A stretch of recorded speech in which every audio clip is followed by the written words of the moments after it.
Yo, what up everybody? So today I want to do something rare. I want to do something rare and I want to do something dangerous. So normally I don't do 2 wasted potential videos in the same month. I typically try to spread everything around. But as I was reading the comments about the wasted potential Rock Lee video, a lot of people kept bringing up Neji. And I was like, yo, you know what? Like that makes a lot of sense. But I also thought it was a little odd because I've already done a video talking about the wasted potential of the Hyuga clan. And I really talked about Neji a little bit in that video. So I thought, oh, okay, that's a little odd. People are bringing up Neji, but then I got to think about it. I'm like, yo, that makes a lot of sense. Like Neji absolutely got shafted. Once we got into the Shippuden part of the story, Neji's shining highlight, and I'm talking about the manga because obviously I haven't seen every single episode of the anime because I'm not a huge anime fan of the Naruto franchise, but in the manga, like Neji's shining achievement in part 2 of the series is he looks around and he says, hey, somebody get a medic for Hinata after Pain just stabs her, and then he says, hey, I'm gonna play Cupid. I'm gonna take a back scratcher for Naruto. That way I can look at him and say, hey, Lady Hinata, she really cares about you. I think you should cream pie. Like that's it. That's it. That's Neji's shining achievement. And that's not even me saying that Neji was used for romantic purposes, because Kishimoto said himself, he said, I really need to come up with a way to explain how Naruto and Hinata get together.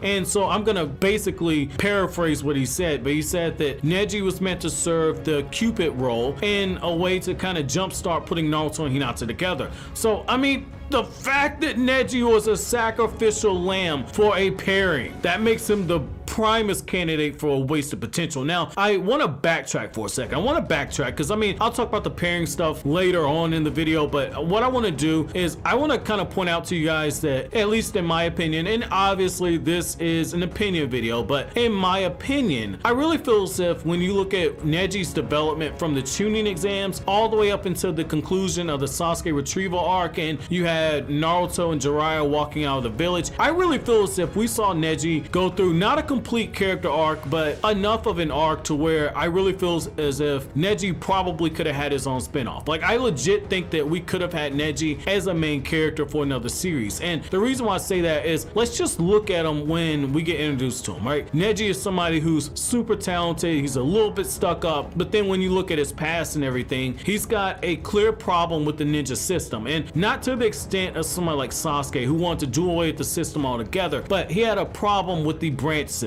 And when you look at it, he's got the tragic backstory that you see in a lot of shonen. And I know, you know, the homie Nux, I know that, you know, he talks about that all the time. Tragic backstory, main character, check. But at the same time, when you look at what you have here, you have somebody whose uncle essentially killed off his father. Like that's nuts. That's absolutely nuts. And then the other thing is, it's like Neji carries around that burden, and every time he had to look at Hinata, you can tell he was just bottling up that bloodlust he felt. He was having a contagious rage because every single moment he has that curse mark on his head, and if he were to put any toe out of line, Neji could have been killed off. Now, when you start looking at storytelling period, when you start looking at the craft of telling a story, of writing a story, one of the things that you'll hear a lot of authors talk about, right? One of the things you'll hear them say is that a good story is a story where you take the main character's external conflict, so obviously the big bad guy that they're dealing with, if this was a shonen, or the obstacle they're trying to overcome, but then it also is a story that plays with the internal conflict. And so when you find that sweet spot of where the internal conflict and the external conflict are meshing to where they play off of each other, that's when you have really amazing storytelling, because now you're able to tell a story in a morally gray area. When you look at it, Neji was absolutely in the wrong for allowing his emotions to take over, and he almost killed Hinata in the chunin exams. But then when you look at his reasoning for it, Neji was a byproduct of that ninja system, of that branch system. And so it wasn't fully all of Neji's fault. And then when you look at that, and then you look at how Naruto knocks him down several pegs, if this was a Neji story, Naruto at that point would be his first test. Like Neji would be so interesting as a character, because when you look at his character, right?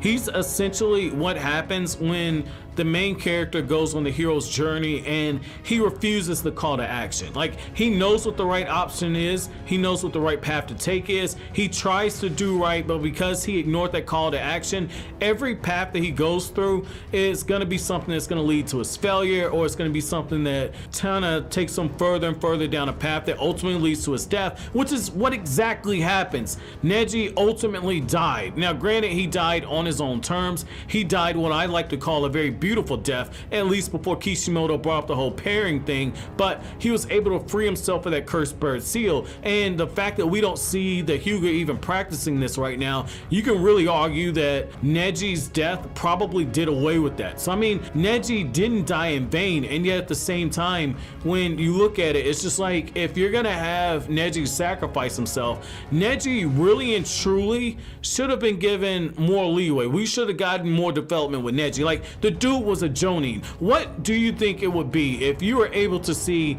Neji leading a team of Genin? That'd have been absolutely nuts. Like, imagine this. Naruto, when he fought Neji was a pompous a-hole. I can't say the other word because, I mean, YouTube frowns upon the cursing or whatnot, but he basically was a pompous a-hole, and Naruto brought him down to size. Neji was somebody who didn't truly fully understand the feelings of others. He was a little bit disconnected, and yet when Naruto comes back, all of a sudden Neji has people saying, hey, Neji sensei. Neji has a team of Genin. Like, imagine if Naruto, when he walks back to the village and he finds out Neji's teaching at the academy, and then, oh yeah, chunin exams are getting ready to come up and Neji has a team that's going in. I mean, little things like that.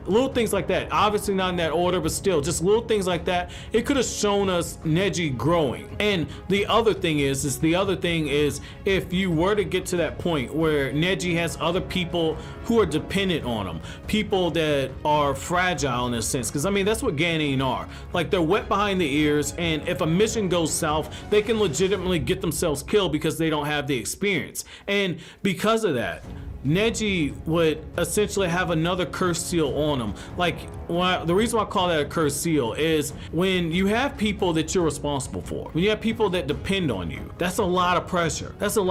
And I mean, a lot of men thrive under that. You know, that's why, like, society likes to say that, you know, men are the protectors of a family, men are the protectors, the providers of society. And yet at the same time, some people cave, some people, they run away from it. Some people can't handle that burden. And I think that that'd have been really nice for Neji's growth. And the other thing is I really feel as if Kishimoto was setting that up when you go back to the manga and you look at the whole training sequence where he's training with Hinata and he's helping her with a gentle fist. And you gotta understand, like, less than a few months before that, Neji had demolished Hinata in the chunin exams because she was inferior to him, and yet she had that status, but for the most part she was inferior. And now Neji is working with her and he's building up her confidence and everything. That'd have been really, really cool if we were able to see that. And what's also really cool about this is when you look at Neji, there were other opportunities, right? Like, we got the whole tease, and I really want to say this for the end of the video, but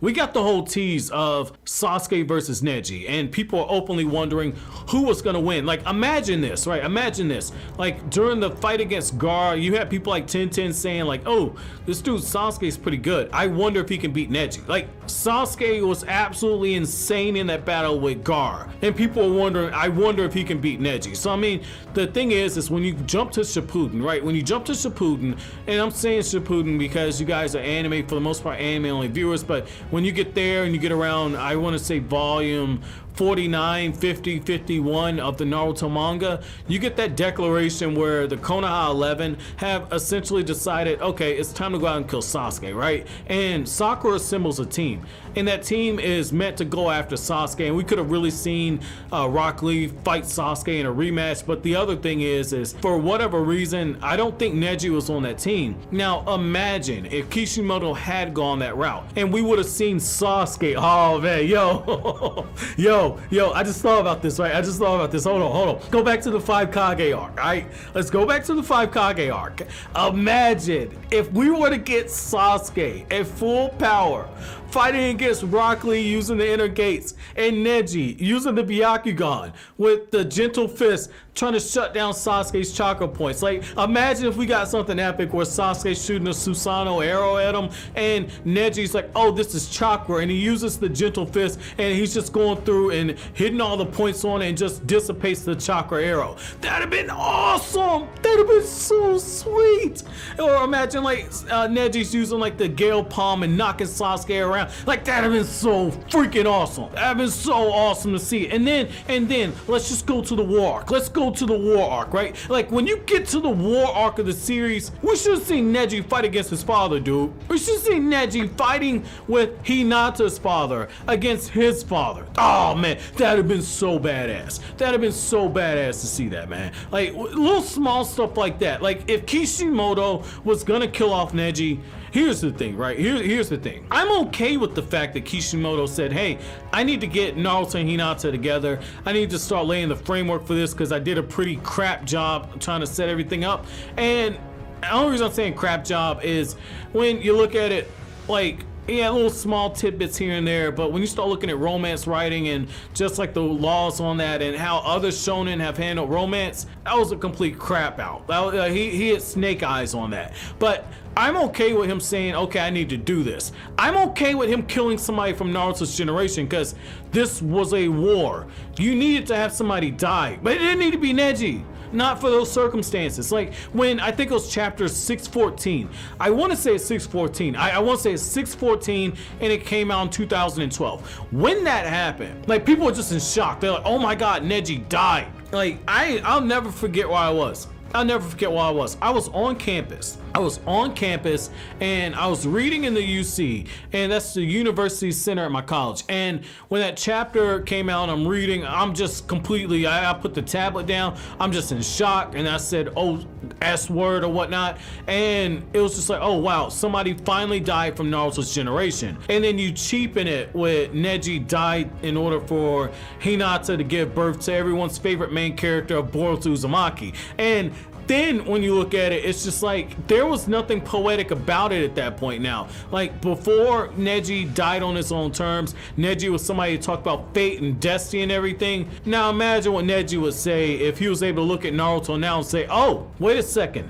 you're the Hokage now. You're the son of the fourth Hokage. You are the reincarnation of the Sage of Six Paths son. You can't tell me destiny and fate and all this other stuff isn't predetermined. Like, imagine Neji being at odds with something like that. I know Neji had grown by part 2 of the series, don't get me wrong, and if he would have had a team of gaining, he would have grown. But that's what I mean, having an internal conflict with something external and having them play against each other. I think if Neji could have seen and could have been put to all the information about Naruto that's out there now, I think that's something would have challenged Neji's beliefs. And I want to close off by saying this. Do you guys think that Neji Hyuga was right? Do you think that he was right about destiny? And I want to ask this final question as well. What do you guys think would have happened if you would have had Sasuke during that 5 Kage arc fight against Rock Lee and Neji? Perhaps they show up at the end of the arc where Sasuke kills Danzo, and instead of Sakura, it's everyone on that team and you got Neji included. How do you think that fight turns out? Let me know down in the comment section below. But as always, guys, if you like anything I had to say, don't forget to comment, rate, subscribe, share. Thank you so much for watching all the way to the end. Have an awesome day, guys.